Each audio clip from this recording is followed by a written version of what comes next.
Tras los ventanales de tus ojos hay un cielo preñado de amenazas, fragmentos de antiguas tempestades, enigmática confidencia de una promesa de amor que el tiempo dejó en suspenso. La lámpara de tu mirada dejó de iluminar mis horas cargadas por la desolación. Se apagaron los sonidos. Mi pensamiento inerte se sumergió entre las sedas de la ficción.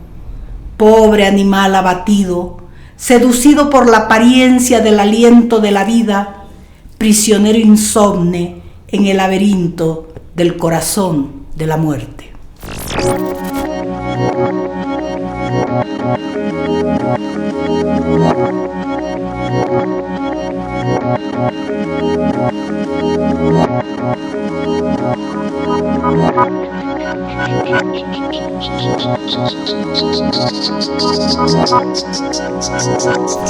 Rosario Aquín Chávez nació en Riberalta, Beni. Es comunicadora y doctora en Ciencias del Desarrollo de la Universidad Autónoma de México, en convenio con el CIDES UNSA. Cuenta también con estudios de posgrado en Filosofía, Ciencia Política y Desarrollo Rural. Ha publicado 8 libros de poesía y 10 de ensayo, además de haber participado en importantes antologías de poesía boliviana. Acaba de terminar su postdoctorado en Filosofía, Ciencias y Tecnología del CEPIES de la UNSA y la Bremen de Alemania. Buenos días, La Paz. Aquí estamos en la ciudad de La Paz, en el altiplano boliviano, directamente transmitiendo desde el cuartel general de Rosario Aquín. Somos Nicolás Martínez y Omar Beretta, seguimos haciendo este programa rizomático y aquí estamos felicísimos de estar con Rosario Aquín. Rosario, ¿cómo estás? Bienvenida al programa. Estoy muy bien, feliz de tenerlos a ustedes dos, tener la visita de dos personas que vienen de diferentes países, muy contenta de compartir también con la audiencia que los sigue a través de este maravilloso medio que es la tecnología. Muchas gracias, Rosario. Nos acabas de leer un poema hermosísimo de tu última publicación que se llama Atropos. Y la crítica a los medios se ha dicho por ahí que tiene que ver con la ausencia, con el amor y con el dolor, y que esto también tiene que ver con el ser migrante, ¿no? Que son estas experiencias que uno tiene. Antes de meternos en la filosofía pura y dura, ¿por qué no nos contás un poco cómo va esto de la poesía y este bellísimo texto que nos acabas de leer? Este libro es prácticamente un texto catártico, porque uno vive la experiencia de la muerte como una experiencia ajena.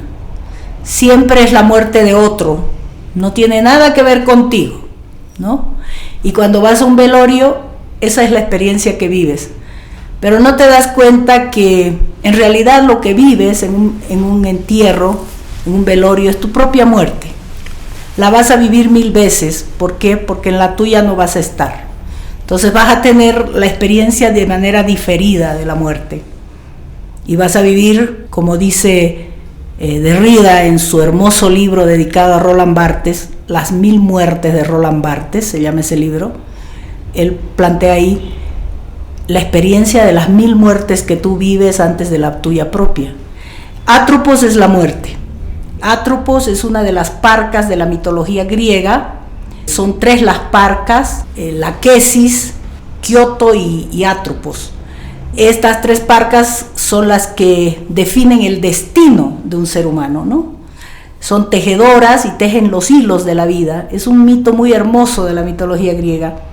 Entonces, Cloto es la que teje desde el nacimiento, la Quesis es la que teje la juventud y la madurez, y Atropos es la encargada de cortar el hilo, ¿no?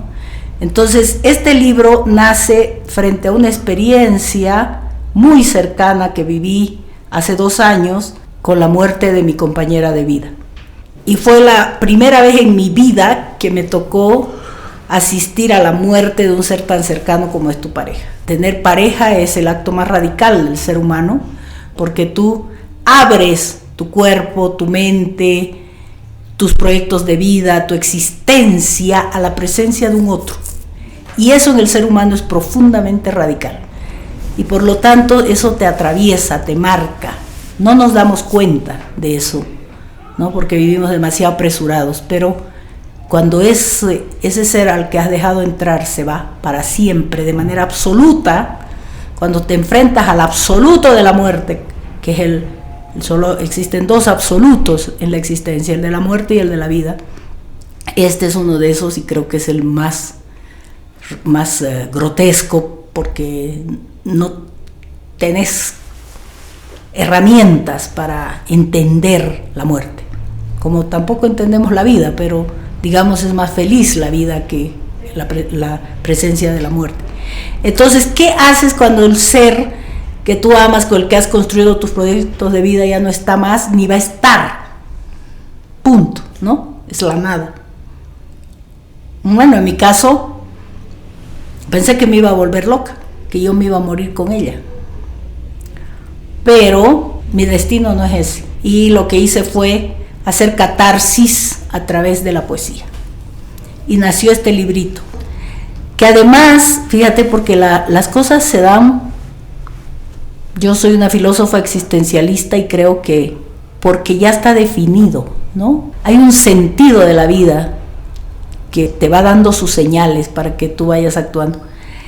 Justo ese año también una amiga mía muy querida perdió a su compañera, y esta mi amiga es cubana y es artista plástica.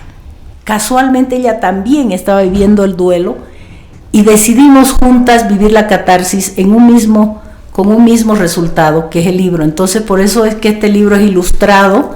Ella se llama Dianelis Pérez Travieso y ella es la que ha puesto todos los dibujos que uno puede ver en el libro Atropos. Es una forma de responder frente a lo inadmisible, inasible de la muerte. Rosario, muchas gracias por empezar la entrevista compartiendo algo tan íntimo que nos conmueve mucho. Gran parte de los temas que nos planteamos con las entrevistadas en este podcast tiene que ver con la marca particular bien diferenciada que tenemos en estos territorios que los europeos han llamado Sudamérica, y que tienen que ver con crear nuestras propias epistemes, nuestras propias normas de entendimiento.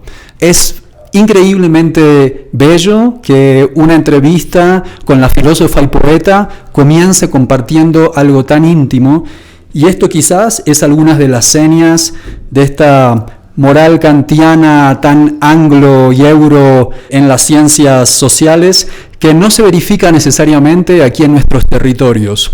¿Existe una filosofía, un pensamiento propio? ¿Podemos separarnos de esto que nos viene dado por el mandato blanco europeo académico para crear nuestros propios contenidos? Por supuesto. Ahora, ¿por qué no lo podemos tener todavía, ese pensamiento propio, como hegemonía? Pues por los resabios de la colonialidad, ¿no? Estos países han sido víctimas de la colonialidad del poder, de la colonialidad del género, de la herida colonial que pervive a través de esos procesos, y es muy difícil desmantelar esos resabios en el imaginario simbólico que habita la mente del sujeto colonial. Sin embargo, países como Bolivia, por ejemplo, ha tenido una voluntad política de transformación de esas estructuras. El proceso de cambio que se inicia con Octubre Negro en este país, con las luchas de los movimientos sociales reivindicando sus formas emancipatorias, es pues un dato muy, muy fuerte de esa memoria corta de los bolivianos, ¿no?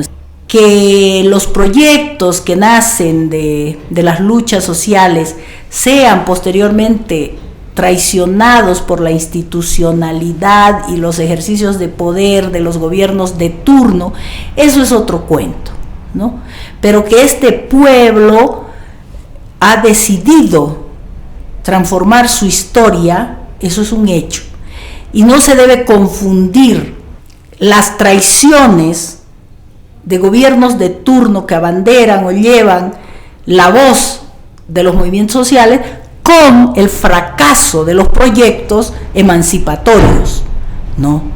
Porque un gobierno haya decidido que sus intereses y sus prioridades están en otro sitio, que no es acompañando las demandas del pueblo boliviano y sus 36 naciones, que eran las dueñas de estos territorios antes del hecho colonial, eso es otro cuento. Y eso podemos debatirlo en otro momento.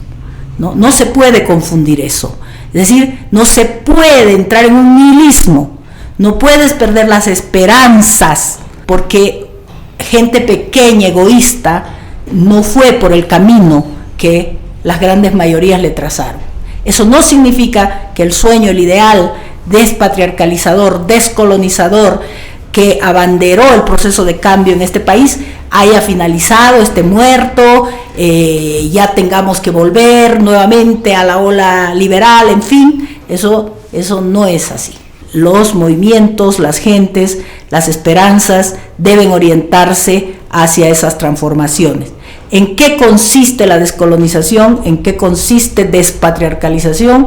Consiste en dinamitar las marcas identitarias impuestas por la herida colonial. ¿Cuáles fueron esas dos grandes marcas?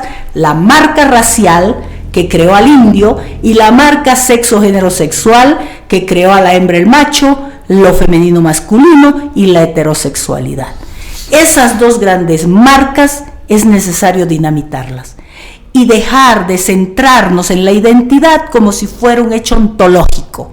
Tú no eres tu raza, tú no eres tu sexo, tu género, tu sexualidad, tú eres muchísimo más que eso. Esas marcas son coloniales precisamente porque te reducen a la contingencia del color de tu piel, te reducen a la contingencia de un pedazo de carne que tienes entre las piernas, o de un conjunto de roles o atributos, o de una reducción del deseo erótico. Tú no eres eso, tú eres mucho más que eso. Y por lo tanto, debemos liberarnos de eso y no perder de vista que las reivindicaciones de la emancipación no pasan por la identidad, pasan por quién diablos se está apropiando de las riquezas del planeta.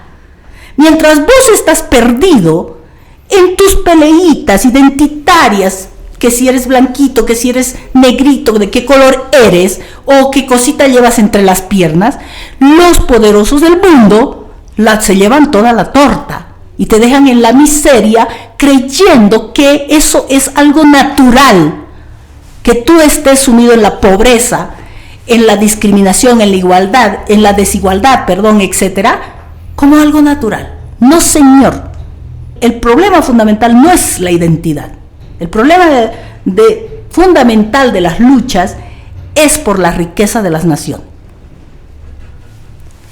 Muy poderoso este mensaje de Rosario, que no hace más que reafirmar todas las lecturas que humildemente estamos haciendo para tratar de ir conformando toda esta colección de registros, de voces en estos territorios nuestros que vamos recogiendo. Recién nos hablabas de la experiencia muy particular de vivir en un estado plurinacional. También nos mencionaste que eres una filósofa existencialista. ¿Quieres contarnos un poco cómo es ese viaje de esa mejor alumna de 18 años del Beni que se viene para La Paz y se encuentra con estos códigos muy particulares de machismo, de tradiciones indigenistas? ¿Cómo fue ese viaje hacia la filosofía existencialista? Yo nací en un pueblito muy chiquitito que es en la frontera con Brasil. En ese pueblito el destino de una mujer es ser madre. No hay otra. Si eres mujer, tu destino ya viene determinado. Además tienes que pensar que yo voy a cumplir el 7 de septiembre de este año 55 años. Estamos hablando de medio siglo. Entonces, ¿qué es medio siglo atrás en un pueblito como Riberalta? Eso es muy importante situarse para poder saber qué es lo que se deja atrás. Cuando yo era pequeña, me gustaba mucho leer, pero no tenía acceso, porque venía por parte de mi mamá, vengo de familia de clase media alta, pero por parte de mi papá vengo de clase media baja. La familia de mi mamá es riberalteña, la familia de mi papá es trinitaria. Son dos realidades totalmente distintas. Riberalta es una tierra amazónica, es el corazón de la Amazonía boliviana, de hecho es la capital del Tratado de Volpebra. El ecosistema es amazónico, mientras que en Trinidad es más monte bajo, es tierra ganadera, ¿no? Es otra la vocación productiva y la realidad del mundo en Trinidad. Entonces yo me he criado entre esas dos realidades. Y cuando era pequeña, tendría como 9, 10 años, me di cuenta que había diferencias entre la familia de mi madre y la de mi padre. Obviamente no sabía que eso se llamaba clase, ¿no? Pero sentía que había demasiado rechazo de la familia de mi madre hacia la de mi padre. Por otro lado, mi papá era peón de estancia. ¿Qué es una estancia? Es una propiedad que se dedica a la ganadería. Entonces un peón, un capataz, mi papá era capataz, es una persona que maneja a mucha gente para el tema del ganado.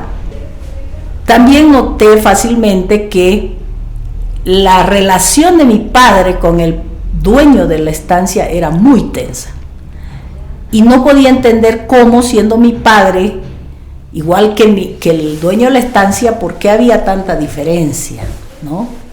Y por qué entre mi padre y los peones, que eran indígenas en su gran mayoría, también había diferencias. Pero me llamaba muchísimo la atención que mi padre, siendo blanco, siendo descendiente de árabe, en fin, porque nosotros venimos de la migración árabe de la Segunda Guerra Mundial, tenga tanta diferencia con el dueño de la estancia, siendo blancos ambos, que va a ser uno de los temas que yo trabajo ahí, porque el tema de la racialización colonial no pasa por el color real de la piel, sino pasa por un color simbólico de lo que es la piel.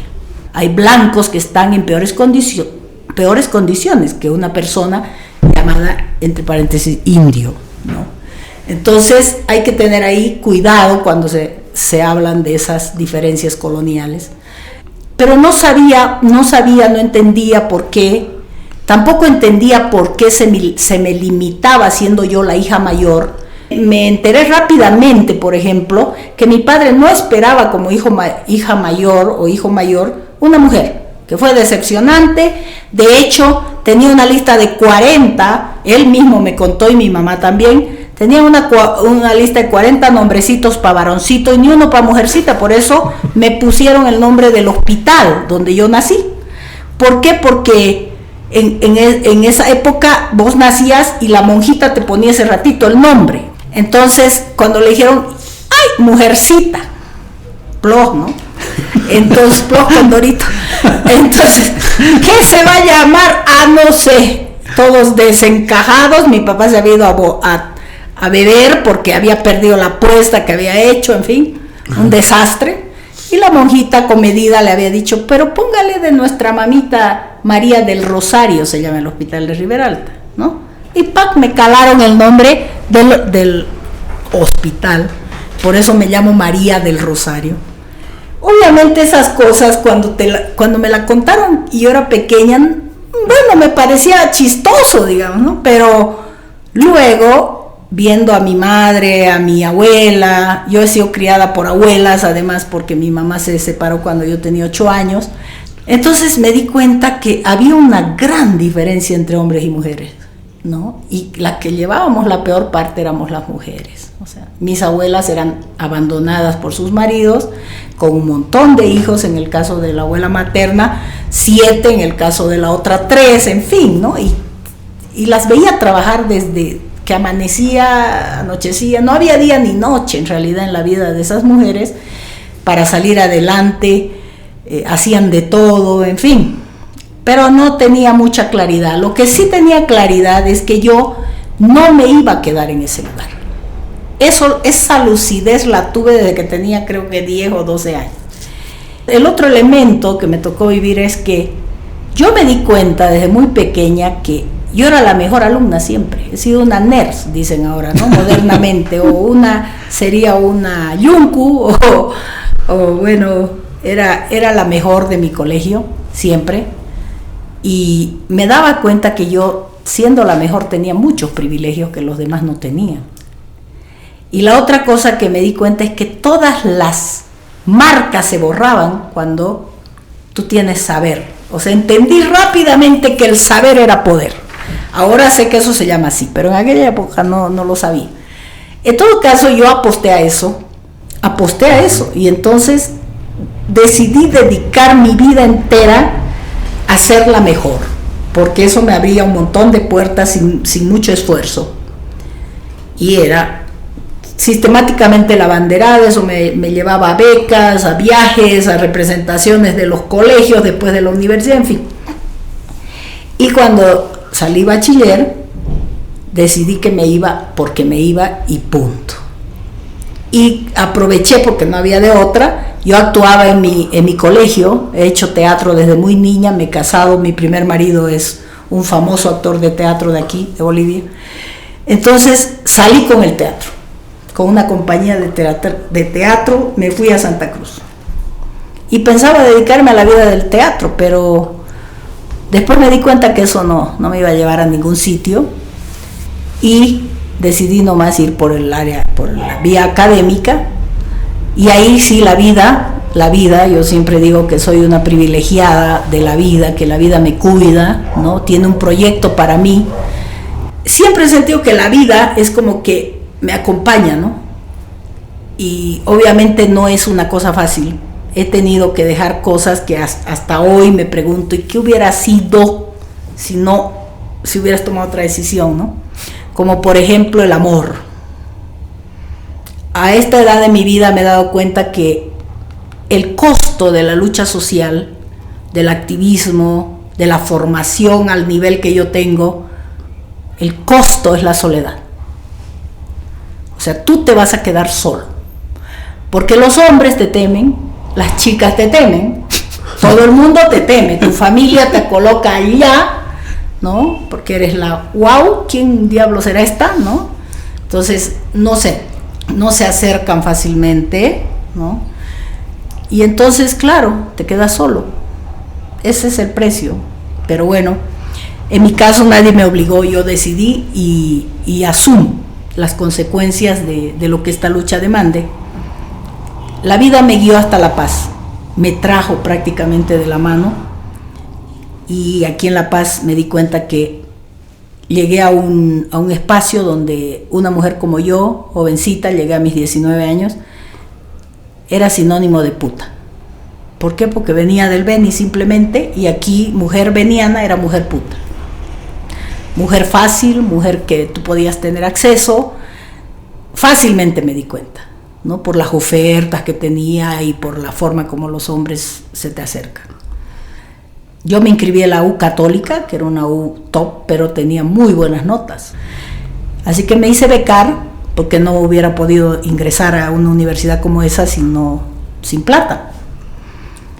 Y mi primera carrera ha sido la licenciatura en Ciencias de la Comunicación, porque creía que era una carrera del futuro en aquella época.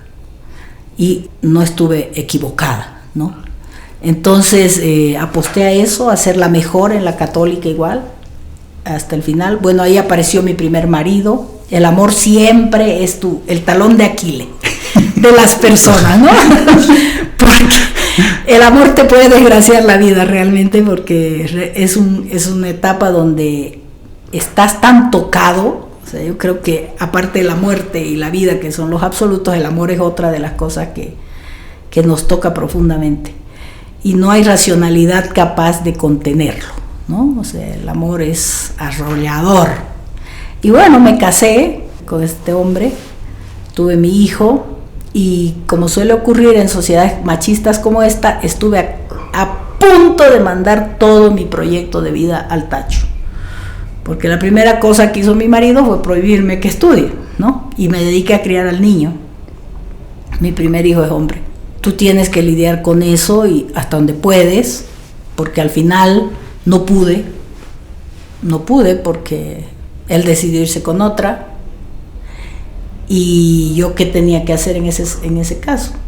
Para mí fue muy marcante, porque yo venía de un pueblito muy conservador, venía de familias conservadoras, Y bueno, ahí se me había dicho que el matrimonio era para siempre, que bueno, todo lo que la moral sexual judeocristiana te dice, tú tenías que ser una buena mujer, en fin. Me parecía a mí una burla, ¿no?, de la vida, tanto esfuerzo para semejante frustración, y estuve a punto de suicidarme cuando me divorcié. Creo que las mujeres no estamos preparadas para el divorcio, ¿no? La forma como estas morales sexuales te marcan es tan drástica que la mujer queda desvalida cuando el hombre se va. Hay una dependencia vital muy fuerte, ¿no?, del varón. Y yo no sabía qué hacer. Todos mis planes, mis proyectos de vida como mujer se habían ido al tacho. Y bueno, pues un día me fui a Mayasa, me acuerdo. Era el único precipicio que conocía de acá. Porque como recién había llegado, dije, me lanzo. Tenía una peta, un Volkswagen. Y dije, me lanzo a ese precipicio y chao, ¿no? Pero como te digo, siempre he estado protegida por algo. Yo siempre digo que es la vida, ¿no? La vida que teje sus energías y sus cosas que te van conduciendo, y era como si alguien me hubiera dicho, ¿qué es esto, no? Qué cosa, qué falta de glamour hoy. Esto no eres vos, esto no es lo tuyo. ¿Qué estás haciendo, digamos? Es que es como que, o sea, el concepto mismo de soledad, el concepto mismo de la ruptura, el concepto mismo de la separación dentro del proyecto heterosexual que tiene como que la cultura colonial, o sea, son elementos que tienen una carga simbólica tan que de un día para el otro puede cambiar, alterar una vida entera, o sea, que puede llevar a conclusiones, o sea, como una mujer como vos, que con todo ese proyecto de vida tan importante terminó enfrente a un precipicio. Exacto. Imagínate quién no lo tiene. Claro. Rosario, y todo esto dentro de una experiencia de vida en esta ciudad donde el concepto de lo queer o las disidencias todavía ni siquiera estaban presentes en tu vida. Absolutamente. Fíjate, una vez una pareja me dijo, tú no eres lesbiana. Ella era mi pareja, mujer, ¿no? Y le digo, porque no sabes nada, ¿no? Yo no sabía nada. Escuché el término lesbiana a mis 30 años, ¿te das cuenta? Por eso no creo en esas cosas, ¿te das cuenta? O sea, creo que son etiquetas falsas, ¿no? Pero te sirven para estudiar los problemas que eso plantea. En todo caso, yo di retro, me fui y decidí empezar mi proyecto sola. Seguí mis estudios, terminé mi carrera, me entré a la maestría, a la primera maestría, que es en desarrollo rural, porque mientras estaba haciendo comunicación tenía una materia que se llamaba práctica guiada, y yo elegí una comunidad aymara porque me llamaba poderosamente la atención la cultura aymara. Yo decía, ¿quiénes son estas personas? Nunca las había visto, ubicas a los aymaras, ¿no? Y quería saber, conocer el mundo aymara. Y me fui a hacer mi práctica guiada a una comunidad que se llama Pucarani, aquí a 70 kilómetros, en el altiplano. Me encantó el mundo andino, el mundo aymara. Me fascinó. Me quedé a vivir ahí 12 años. Creé una radio, la radio Chaca, porque en comunicación mi especialidad es la radio. Yo adoro la radio, me encanta la radio. No sé por qué no nos sorprende, nos damos cuenta. Sí. Entonces, soy radialista de corazón. Entonces, ahí creé el proyecto Chaca y decidimos crear una radio. Yo, cuando estaba estudiando comunicación, adquirí una beca para estudiar en la CIESPAL de Quito. Entonces, soy Madein CIESPAL, toda la corriente de los sin voz, de la corriente popular, en fin. Esa es mi formación en radio. Y bueno, y me quedé 12 años, ahí me fascinaba todo eso. La tesis de mi maestría en desarrollo rural y el primer libro en ensayo es justamente Formaciones Sociales y Estructuras Simbólicas en los Andes, que es mi experiencia en los Andes, ¿no? Estaba muy feliz con eso. Pero sentía que... Ay, bueno, y después cuando volví, porque eso era voluntario, era un voluntariado, después me di cuenta que yo necesitaba ya generar mis propios ingresos y mis propias cosas y dejar de vivir ya de las becas y todo eso. Entonces me vine acá y creé esta oficina, que se llama Enlace. Enlace ya tiene como 22 años, que es una oficina que se dedica a trabajar por los derechos, pero además a trabajar los temas productivos con las comunidades, ¿no? Con las comunidades indígenas. Y entonces con Enlace ya tuve la posibilidad de generar mis recursos y dedicarme al activismo, porque el activismo es una tarea gratuita, ¿no? No, nadie te paga nada. Y seguí mis estudios, porque eso sí me di cuenta que eso no podía parar. Y una cosa que me di cuenta cuando terminé la maestría en desarrollo rural, en economía agraria, era que no podemos hacerle juego al sistema capitalista. No podemos, porque es un sistema tanático, es un sistema que va a acabar con la humanidad. Entonces yo sentía que tenía las herramientas técnicas, pero no tenía las herramientas teóricas necesarias. Y ahí descubrí que las herramientas teóricas te las da la filosofía. Entonces yo era demasiado técnica. Entonces me metí a filosofía para tener la visión macro. Porque todas las disciplinas te dan una visión parcializada de la realidad. Cada una de ellas agarra una fracción del conocimiento. La única que agarra la totalidad del ser es la filosofía. Y por eso es que decidí estudiar filosofía. Y de ahí he continuado más que nada en la línea filosófica, porque también me di cuenta que el activismo, la praxis sola, sin teoría, es una praxis vacía. De la misma manera que la filosofía sola, sin aterrizar en una praxis concreta, sin empielarse en los sujetos de la emancipación, es una filosofía en la estratosfera. Entonces, ambas cosas se necesitan, deben ir a la par. Yo hago ese trabajo. Es decir, yo soy una persona que hago un activismo involucrado de reflexión teórica. No me gusta el activismo solo, ¿no? Sino un activismo que está alumbrado por las teorías y al mismo tiempo un activismo que empiela la filosofía. Claro, pero esto no necesariamente tiene que pasar por una matriz académica. No necesariamente, yo no creo en eso, porque si nosotros vamos al concepto, por ejemplo, de los saberes, si nosotros vamos antes todavía al concepto del conocimiento, el conocimiento es una invención colectiva. El conocimiento es un conjunto de saberes que se han ido construyendo en la historia, que no son otra cosa que una sumatoria de ciencia más doxa, o doxa más ciencia, al revés. ¿Y la doxa qué es? El quehacer de la gente, lo que la gente hace cotidianamente. ¿Qué hace la ciencia? Lo formaliza. No aparece primero la ciencia y luego la doxa, no. Primero aparece el quehacer del campesino y luego la teoría sobre cómo lo hace. ¿Te das cuenta? Es un error epistemológico que tiene que ver con colonialidad, el pensar que primero está la ciencia y el actuar desde ahí, ¿no?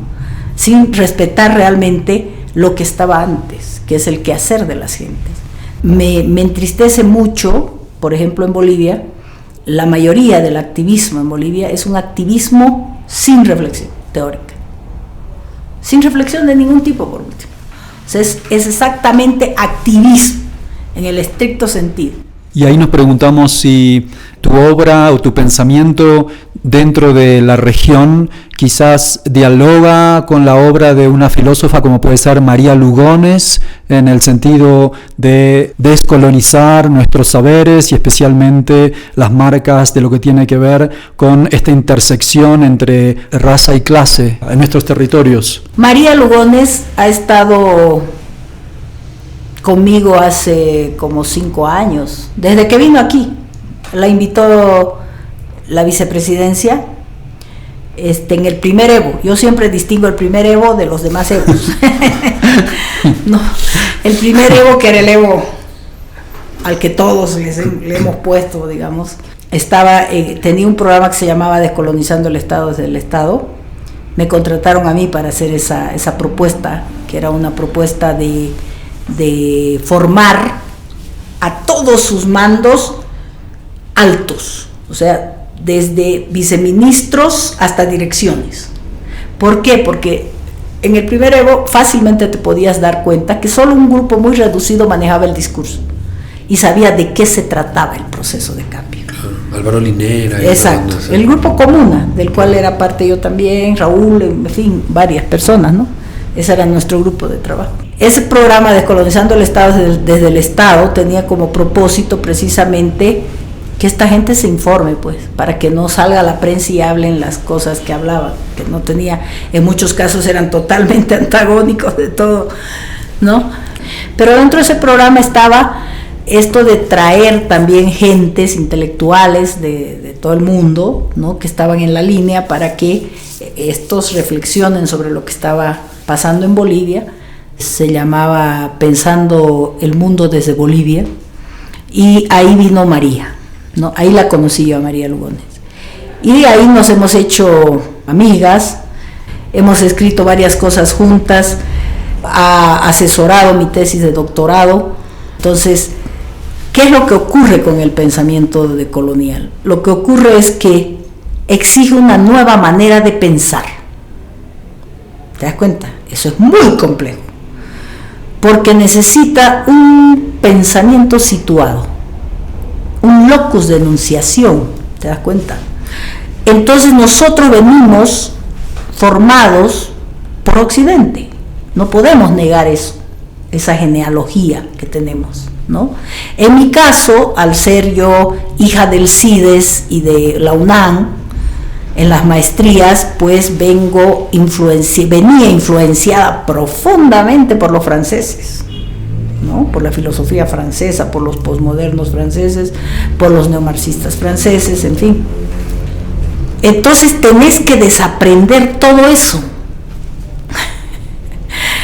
para poder empezar de nuevo, de cero, ¿no? Y María me hizo el reto, y sí, estuvimos 3 años en eso, pero lo que ocurre con eso es que tú tienes que tener tiempo, ¿no? Hay la exigencia del tiempo, porque imagínate que... Es un privilegio. Es un privilegio. Claro, María aquí ha dado varias clases, aquí en esta oficina, en Enlace, porque Enlace tiene una parte que es académica, porque de por sí, incluyendo a ella, muchas de las cosas que las piensa desde un lugar que es Occidente, pues. No, y es lo mismo que les pasa a los de Colonial. Ellos se han formado en Binghamton. ¿Y dónde diablo está Binghamton? En Estados Unidos. ¿No ves? Cuando uno habla sobre la necesidad de descolonizar, ¿es necesario rechazar absolutamente todos esos saberes o tomar, hay algo que se pueda tomar, hay algo que se pueda, no sé si decir reciclar, pero filtrar en todo caso, porque al fin y al cabo son toda una cantidad de categorías que pueden o no servirnos para interpretar nuestra propia realidad o no? Cuando hablamos, ¿de qué hablamos cuando hablamos de decolonización? Si yo fuera un decolonial puro, te diría no. No, hay que rechazar todo. Todo. Inclusive el idioma castellano, todo. Claro, o sea, okay. Porque todo viene de allá. Claro. Y de hecho ellos en teoría lo hacen, no lo escriben. Basta leerlo a Miñolo, a Castro Gómez, a Grofogel, a todos ellos. Entonces ellos dicen ahí claramente contra las narrativas de Occidente. ¿Cuáles son las narrativas? Son las disciplinas. Claro. ¿No? ¿Cuáles son las principales narrativas contra las que ellos se estrellan? El cristianismo, el marxismo y la ciencia. Claro. La ciencia del Occidente, positivista fundamentalmente. Yo no soy tan radical. Creo que ellos son muy radicales. Yo no soy tan radical. ¿En qué sentido no soy tan radical? No podemos desconocer el descontento y la crítica del propio Occidente. Nosotros deberíamos no reconocer las reflexiones de Derrida. Derrida ha sido víctima, perdón, del nazismo. Derrida es un judío. Derrida está hablando desde su cuerpo judío, desde su cuerpo simbólico de los holocaustos. ¿Debemos desacreditar un pensamiento como el de Derrida? ¿Debemos desacreditar un pensamiento como el de Foucault?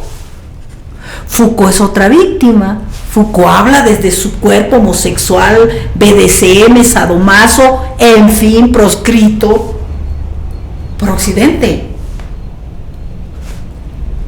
Debemos desacreditar el pensamiento de Foucault. Debemos desacreditar a Lukács. Debemos desacreditar el pensamiento marxista, su teoría de las luchas de clase. Personalmente yo pienso que no, pero sé que los decoloniales dicen que sí, porque esos cuerpos que te están hablando no son cualquier cuerpo, ¿te das cuenta? Sí. Son cuerpos que están en resistencia frente a Occidente. Entonces, si nosotros empezamos a descuajeringarnos, a fragmentarnos ad infinitum, ¿cómo es posible entonces la lucha contra un monstruo como es el capitalismo? ¿No? Yo más bien pienso que debemos tejer, cada quien, obviamente, estoy de acuerdo, desde un pensamiento situado, ¿no? Pero el pensamiento de ellos está situado en Europa. ¿Por qué le vamos a pedir que lean Bolivia? A Marx, ¿por qué tendríamos que decirle que Marx interprete a Evo? No estaba Marx, ahora no está, estuvo en su tiempo, interpretó su época, ¿no? Lo que interpretó en muchos aspectos es válido aún hoy del pensamiento marxista, ¿no? Alumbra muchas cosas. Entonces yo soy más ecléptica, o sea, y eso lo puedes ver en mis textos, yo recojo aquellas cosas que me sirven de los pensadores y por supuesto los aplico. Ahora, en este caso último de mi vida académica, he visto que para leer la realidad boliviana, el Estado plurinacional, la colonialidad, sí es más pertinente el pensamiento decolonial para nosotros, ¿no? Y sí estoy en un esfuerzo muy grande tratando de deconstruir mi cabeza, de desaprender lo aprendido y de tratar de pensar desde un pensamiento más situado. Porque ¿cuál es la dificultad de eso? Que puede salir autobiografía también, ¿no? Porque el esfuerzo es recordar desde ti y ver los hitos constitutivos y cómo esos hitos hablaban de un tipo de realidad, pero a veces yo me doy cuenta por las correcciones que me va haciendo María, que eso a veces es autobiográfico, o sea, te estás yendo ya a narrar tu vida, digamos, y es lo que no debes hacer. Rosario, de ahí en tu obra Poder y Suplicio, las tramas del desarrollo, que ya tiene algunos años ese texto, vos llamás al debate sobre el concepto de desarrollo, ¿no? Y cuestionar la corrección política del desarrollo de esta manera occidental. Con esta experiencia de acompañamiento del proceso del primer Evo, con tu doctorado y tu postdoctorado, ¿qué recomendaciones podés dar desde esa obra de hace unos años ya, de hace más de 10 años, a cómo estás hoy y hacia dónde debemos movernos para poder seguir en esta línea de pensamiento que nos planteas? También como colectivo sexodisidente, como colectivo LGBT, o sea, tipo, muchas cosas mismas de las que planteaste sobre cierto arraigo identitario, o sea, tipo, me gustaría también agregarle eso a la pregunta de Omar. Mira, yo pienso que el paradigma del desarrollo es un paradigma decadente, no va más. Ya no iba más hace 12 años, que fue cuando publiqué ese libro, que es la segunda tesis en filosofía y ciencia política, ya estaba en decadencia, ¿no? Porque es un diagrama de poder que ha constituido a un sujeto en necesidad, un sujeto necesitado, a partir de relaciones de poder y sobre todo a partir de la implementación de un saber tecnoburocrático.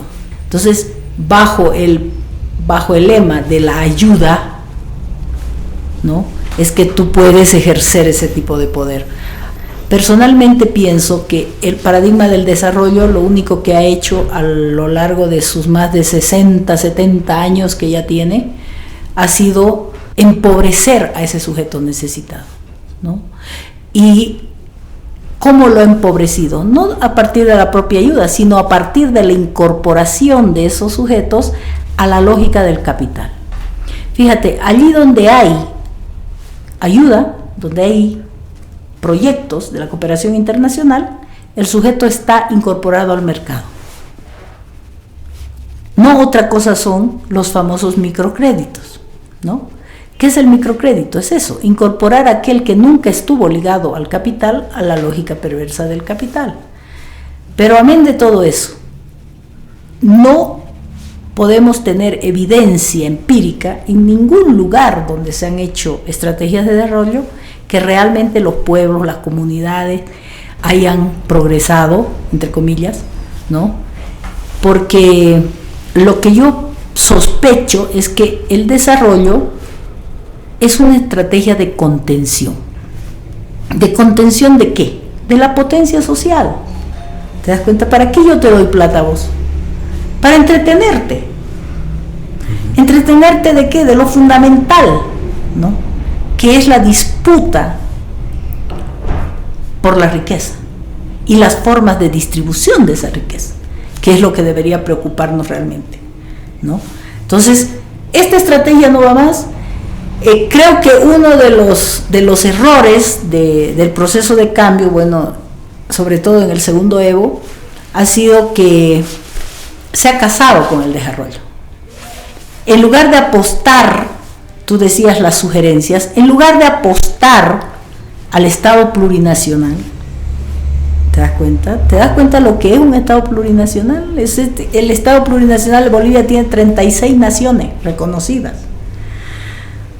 Tienes ahí una potencia social magnífica, ¿no? Una creatividad, unas formas organizativas, unos imaginarios simbólicos diferenciados unos de otros que tú podrías haber aprovechado, ¿no? En vez, tú has decidido subsumir toda esa potencia social a la lógica institucional del Estado, ¿no? En lugar de hacer al revés. ¿Para qué reconoces 36 naciones si no es para valorar esa diferencia, esas distintas maneras civilizatorias que se te presentan? Porque en Bolivia son formas civilizatorias, es decir, ninguna de esas es una etnia, es un grupito, ¿no?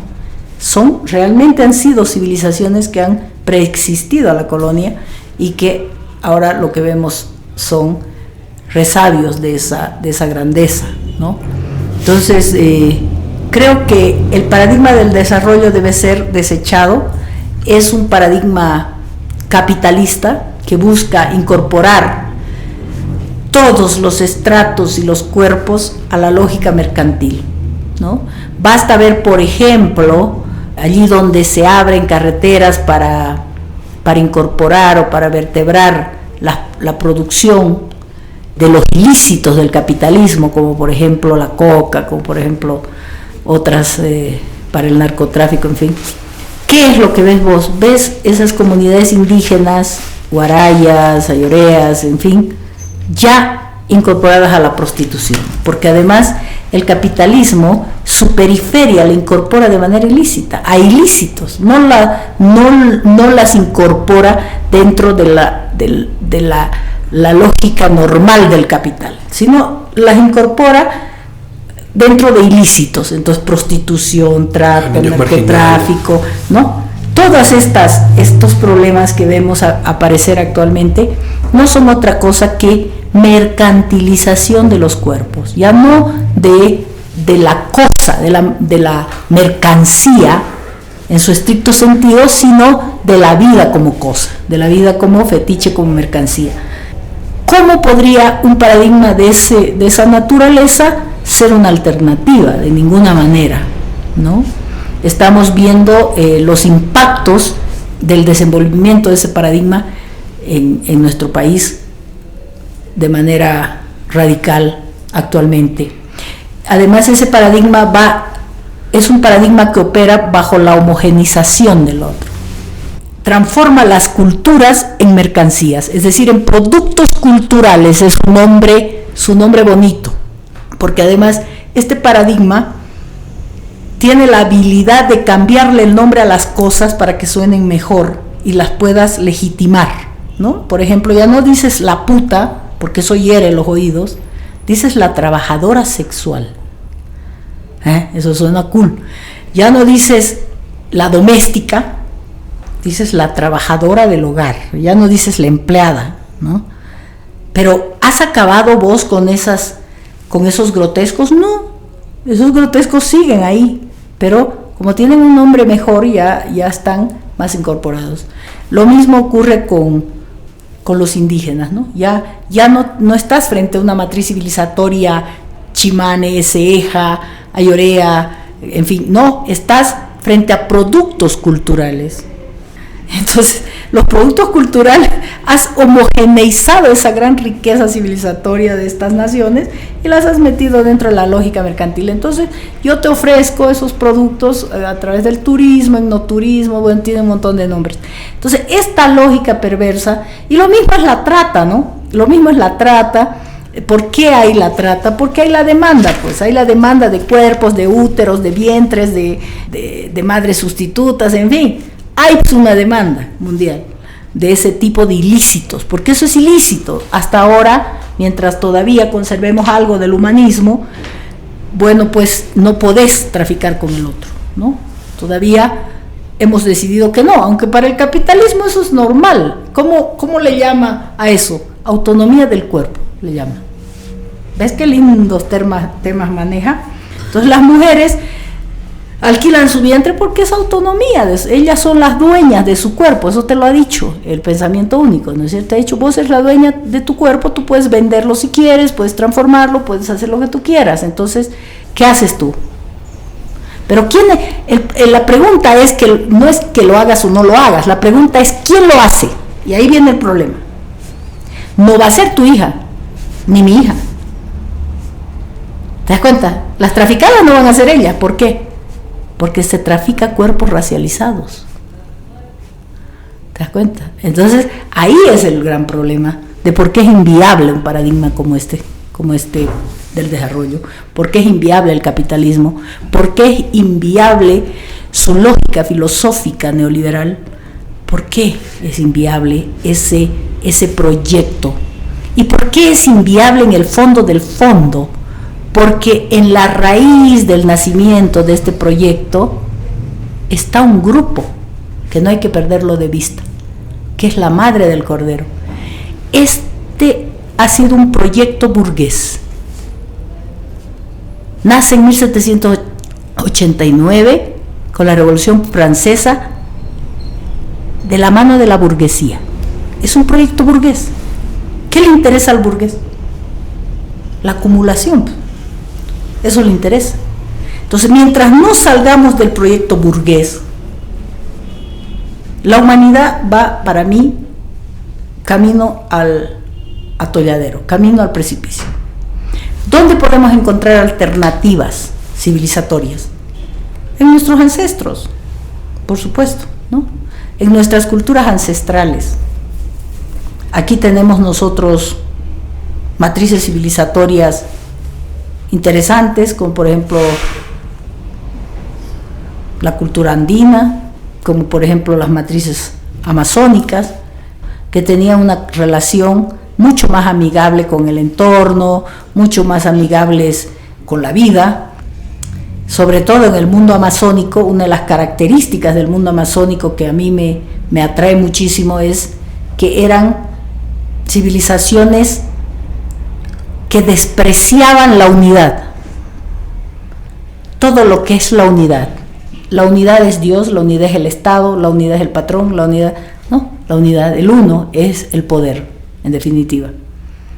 En el mundo amazónico, en el mundo andino no había la unidad, la tendencia a la unidad, ¿no? El incario, todas esas formas andinas tenían tendencia hacia la unidad. Era muy fácil, y por eso fue fácil para la colonia, reproducir el Estado, ¿no? Reproducir la religión, en fin. en vez en el mundo amazónico hasta el día de hoy, no existe ninguna de las 33 naciones reconocidas por el Estado Plurinacional que son de la Amazonía, el Chaco y la Chiquitanía, que tengan centro en la unidad. No son centrífugas, son centrípetas, desprecian la unidad, son totalmente rizomáticas, diría Deleuze.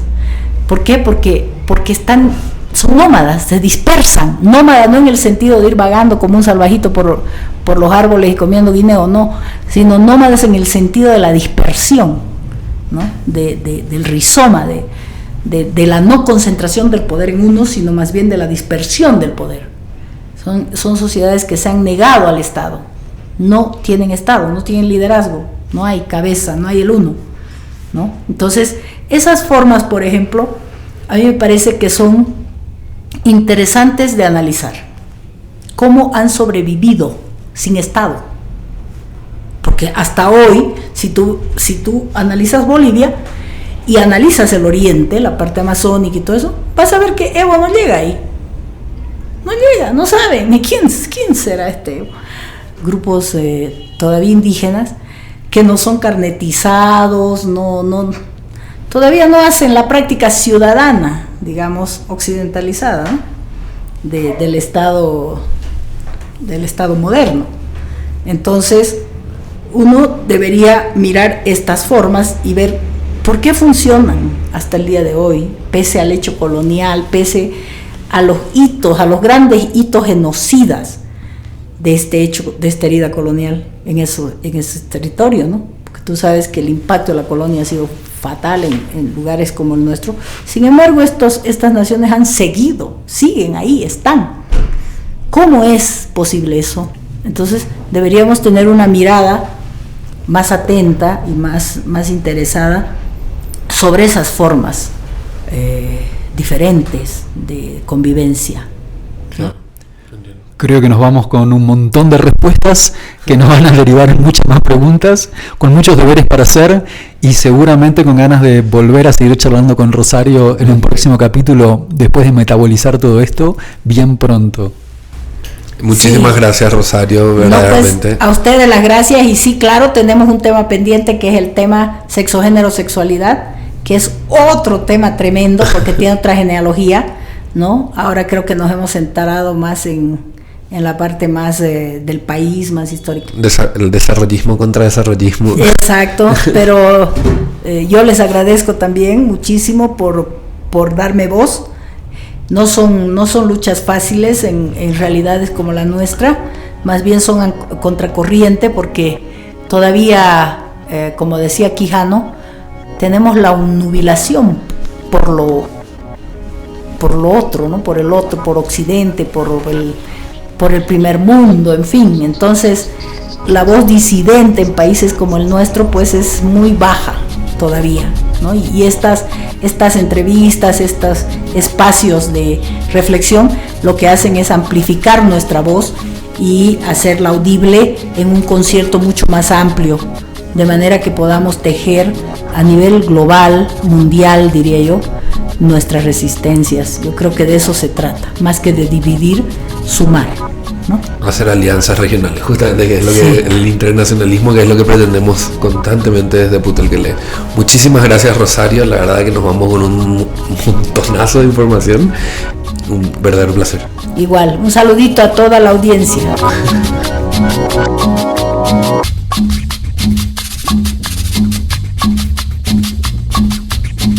Vamos a terminar. Somos Nico Martínez y Omar Beretta, y juntos hacemos el programa Puto el que lee. Suscríbete a nuestro canal de podcast. Los links a autores, músicas, videos y otras cosas chulis y puretes que se mencionaron en el programa los colgamos en nuestras redes. Seguinos en Facebook y Twitter, @putoelquelee108. Ahí también puedes mandarnos la info de tu novela, poemas, obra de teatro, perfo, concierto o gacetilla de prensa que quieras difundir. Y también acciones de defensa de nuestros derechos, info sobre HIV, etc.